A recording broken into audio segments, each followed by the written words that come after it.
बात आती है जो decimal number non terminating and repeating होते हैं और रैशनल नंबर्स होते हैं। अब इसको क्रॉस चेक करने के लिए एक मेथड होता है, उसको हम देख लेते हैं।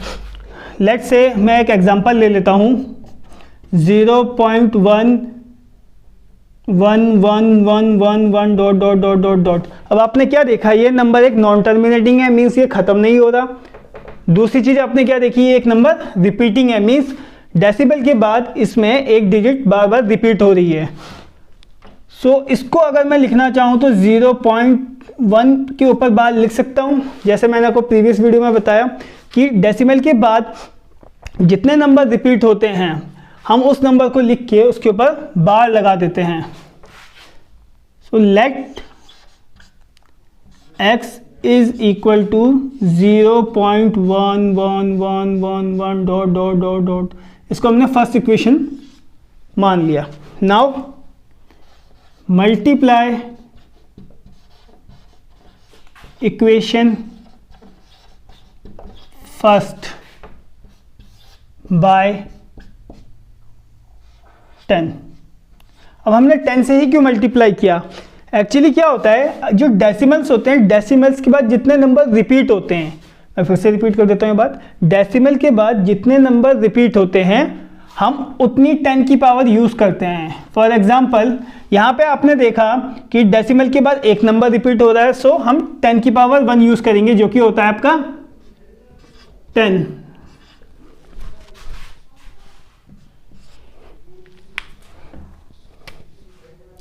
टेन की पावर 1 होता है आपका 10। सिमिलरली अगर यहाँ पे होता 0.121212 डॉट डॉट डॉट, ये एक नॉन टर्मिनेटिंग बट रिपीटिंग है। इसमें रिपीट क्या हो रहा है, इसमें रिपीट आपका 1 और 2 हो रहा है, तो हम इसके ऊपर बार लगा सकते हैं। अब आती है बात, अगर इस नंबर को हमें मल्टीप्लाई करना होता तो हम किससे करते हैं? तो आपने देखा कि डेसिमल्स के बाद 2 नंबर रिपीट हो रहे हैं, सो 10 की पावर 2 से, जो कि 100। सो उस केस में हम 10 की पावर 2 जो कि आपका 100 होता है उससे मल्टीप्लाई करा रहे होते हैं। Now let's back to this question.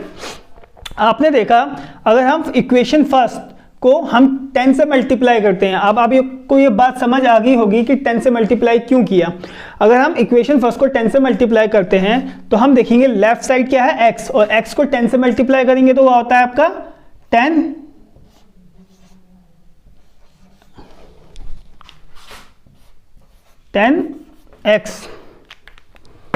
उसके बाद साइन है आपका इक्वल टू का, तो हम लिखेंगे इक्वल टू। उसके बाद जो आपका राइट हैंड साइड है वो है आपका 0.1111।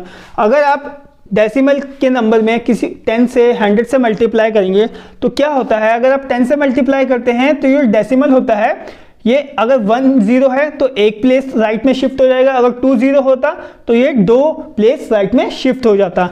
क्योंकि हम 10 से मल्टीप्लाई कर रहे हैं इसलिए ये 1 प्लेस राइट साइड में शिफ्ट हो जाएगा। सो हमारे पास जो आ जाएगा वो आ जाएगा 1.111111 dash dash dash dash dash.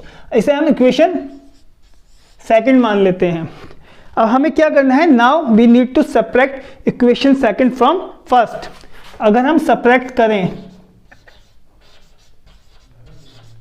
Equation second को फ्रॉम फर्स्ट तो हम क्या देखेंगे, जो इक्वेशन सेकंड है उसके जो लेफ्ट हैंड साइड में हमारे पास क्या है 10x, और जो इक्वेशन फर्स्ट है उसके लेफ्ट हैंड साइड में हमारे पास क्या है x, तो -x।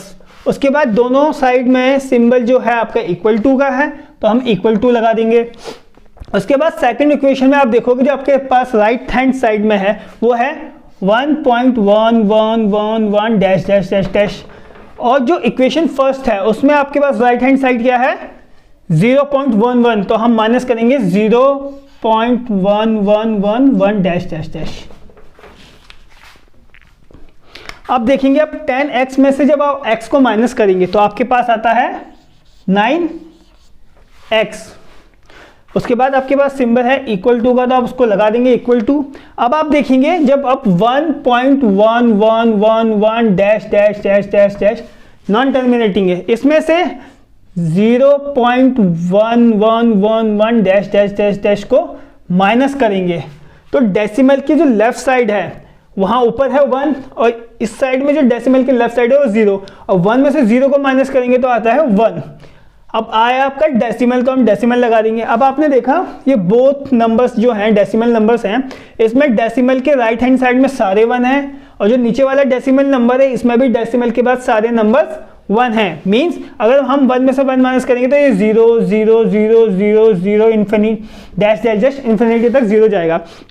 अब आपको पता है मैथ्स में अगर डेसिमल लेफ्ट हैंड साइड में कोई भी नंबर हो और उसके बाद डेसिमल लगे और उसके बाद आप कितने भी 0 लगा लें उसकी कोई वैल्यू नहीं रहती। सो इन शॉर्ट ये नंबर की डेसिमल के बाद जितने भी 0 हैं इनकी कोई वैल्यू नहीं रहेगी, ये एग्जैक्ट 1 मिल जाएगा हमको। तो 9x हम इसको सॉल्व करके 1 लिख सकते हैं। यस हम लिख सकते हैं। उसके बाद x की वैल्यू निकालनी है तो x की वैल्यू जो आएगी 1/9। अब आप देखोगे आपने x क्या माना था, हमने x माना था 0.11111111 नॉन टर्मिनेटिंग रिपीटिंग, ये चीज़ मानी थी। लेकिन जब हमने इसको सॉल्व किया तो हमारे पास x की वैल्यू आ गई 1/9। अब मुझे एक बात बताइए, जो 1/9 है वो p/q की फॉर्म में है? Yes it is in the form of p/q। Second condition p and q are integers, ये कंडीशन भी सेटिस्फाइड होगी। थर्ड था जो आपका डिनोमिनेटर था, मीन्स जो आपका q था वो 0 नहीं होना चाहिए। क्या ये 0 है? नहीं, ये 0 नहीं है, मीन्स थर्ड कंडीशन भी सेटिस्फाइड होगी। सो इन 3 कंडीशंस के हिसाब से हम कह सकते हैं कि जो नंबर नॉन टर्मिनेटिंग हैं एंड रिपीटिंग हैं वो नंबर्स आपके रैशनल नंबर्स कहलाते हैं। अब बात आती है रैशनल नंबर्स के और इरेशनल नंबर्स के सम, प्रोडक्ट, डिफरेंस और क्वेश्चंस के बारे में। उससे पहले मैं आपको डेसिमल्स नंबर्स के टर्म्स में रैशनल और इरेशनल नंबर्स की डेफिनेशन रिपीट कर देता हूं फिर से। जो डेसिमल नंबर्स टर्मिनेटिंग हो, मींस जो खत्म हो जाए किसी नंबर से डिवाइड करने पर, वो नंबर्स आपके रैशनल नंबर्स होते हैं। उसके बाद आते हैं non terminating and repeating, means कोई डेसिमल नंबर जो नॉन टर्मिनेटिंग हो, मींस जो खत्म नहीं हो रहा हो बट वो रिपीट हो रहा हो, जो खत्म नहीं हो रहा हो बट रिपीट हो रहा हो, वो नंबर्स भी आपके रैशनल नंबर्स होते हैं। उसके बाद बात आती है थर्ड टाइप के डेसिमल नंबर्स की, जिसमें नॉन टर्मिनेटिंग हो, नॉन रिपीटिंग हो, मींस जो खत्म भी नहीं हो रहा हो और रिपीट भी नहीं हो रहा हो। तो इस टाइप के नंबर्स क्या होते हैं? Irrational numbers.